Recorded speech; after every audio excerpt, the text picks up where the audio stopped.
کہ فی الحال فلسطین کے مسئلے کو لے کر سوشل میڈیا میں جو غیر ذمہ دارانہ گفتگو ہو رہی ہے جذباتی مسلمانوں کی طرف سے، یہ اپنے آپ میں بہت ہی بری بات ہے۔ بات کیا ہے؟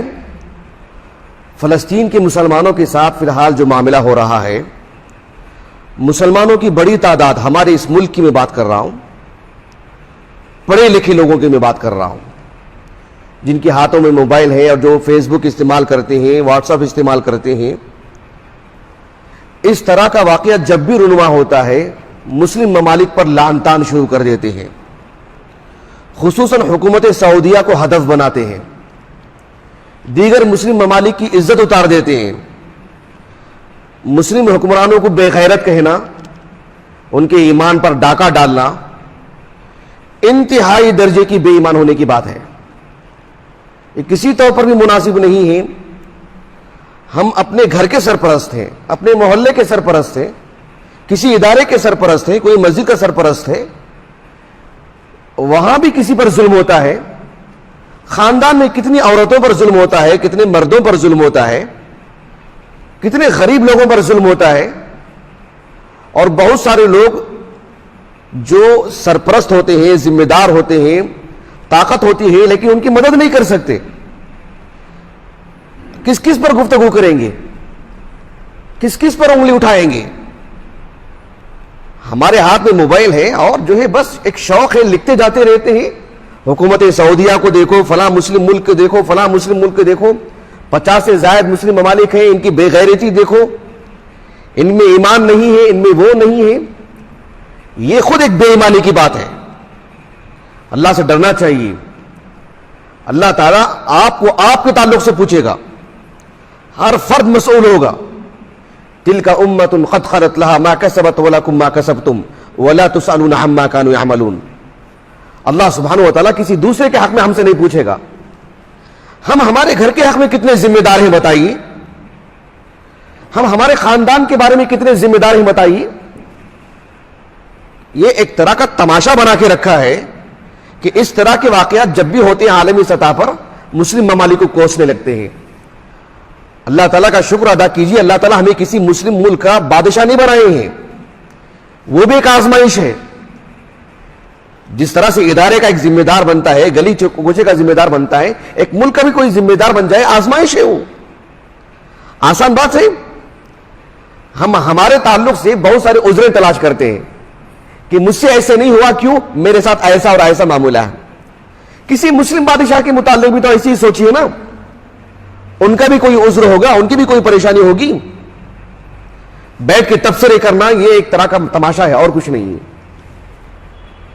اللہ سبحانہ وتعالیٰ نے ہمیں بہت بڑا ہتھیار دیے ہیں، کسی بھی مسلمان سے متعلق ہم دعا کر سکتے ہیں، لیکن چونکہ روحانی چیزوں پر اتنا ہمارا یقین نہیں ہے جتنا کہ مادی چیزوں پر یقین ہے، اثر و رسوخ پر، تعداد پر، پیسوں پر جو ہمارا یقین ہے وہ دعاؤں پر ہمارا یقین نہیں ہے۔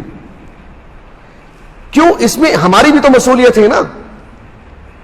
دعا کرنے جائیں گے، دعا قبول نہیں ہوگی تو وہ آفت ہمارے اوپر آئے گی نا کہ ہم اتنے لائق نہیں کہ ہماری دعا قبول ہوئی، لیکن ہم ذمہ دار دوسروں کو ٹھہراتے رہتے ہیں، دیکھو انہوں نے کچھ نہیں کیا، انہوں نے کچھ نہیں کیا۔ ٹھیک ہے، آپ دعا کر دیجئے، دیکھتے ہیں اگر آپ کی جھولی بھر جاتی ہے تو یہ جو ہم کر سکتے ہیں وہ ہم نہیں کرتے ہیں، لیکن دوسرے پر انگلی اٹھاتے رہتے ہیں۔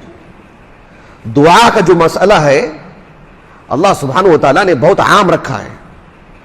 ایک مسلمان جو ظاہر میں نہتا مسلمان ہے، بند کمرے میں بیٹھ کر کے عالمی سطح کے مسائل حل کر سکتا ہے دعا کے ذریعے سے۔ اتنا عام رکھا اللہ نے دعا کو۔ انبیاء علیہ السلام کی دعاؤں میں جہاں وہ اپنے لیے دعا کرتے، اپنے قرب و جوار کے مسلمانوں کے لیے دعا کرتے، وہ دور دور تک کے مسلمانوں کے لیے بھی دعا کرتے جو ابھی پیدا بھی نہیں ہوئے ہیں۔ اس میڈیا میں جو شیطانیت ہے، جو خباثت ہے، ہم اچھی طرح جانتے ہیں۔ مسلمانوں سے متعلق ہے جو دکھ والی جو خبریں پھیلاتے ہیں، جو غمزدہ کرنا چاہتے ہیں، جو جھوٹی خبریں پھیلاتے ہیں، یہ عام سی بات ہے، حقیقت حال سے اللہ ہی واقف ہے۔ لیکن ہم صرف اور صرف مسلم حکمرانوں کو دوشی ٹھہرائیں، ان پر لعن طعن کریں، ان کے ایمان پر ڈاکہ ڈالیں، اور ان سے متعلق یہ کہے کہ جو یہ مطلب عیاش ہیں، بس کھانے پینے کے لوگ ہیں، موج مستی کرتے رہتے ہیں.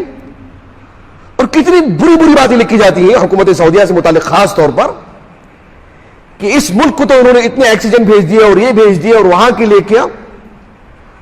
اللہ سبحانہ و تعالیٰ نے آپ کو وہ ابتلا میں وہ آزمائش میں مبتلا نہیں فرمائے ہیں، آپ کو وہ عہدہ اور منصب نہیں دی، آپ کو حکومت سعودیہ کا بادشاہ نہیں بنائے ہیں.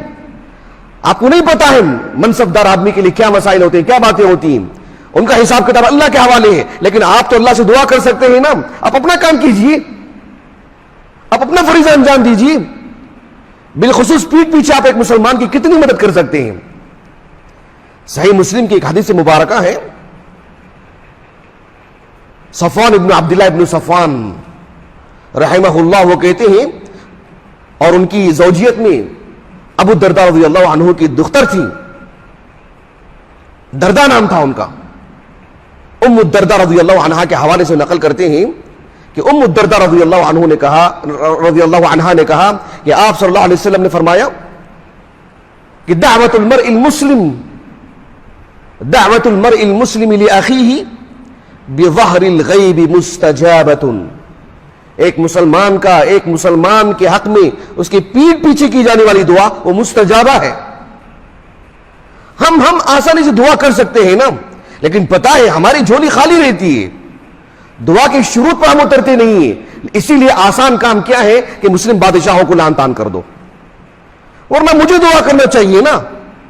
میری دعا میں اتنی تاثیر ہو تو میری دعا رنگ لائے گی، لیکن نہیں وہ اتنی حیثیت میری دعا کی، مجھے یقین نہیں ہے اس پر، میری زندگی کا مجھے معلوم ہے. اس لیے بہتر ہے کہ سامنے والے کی زندگی کو جو ہے مجروح کر دیا جائے.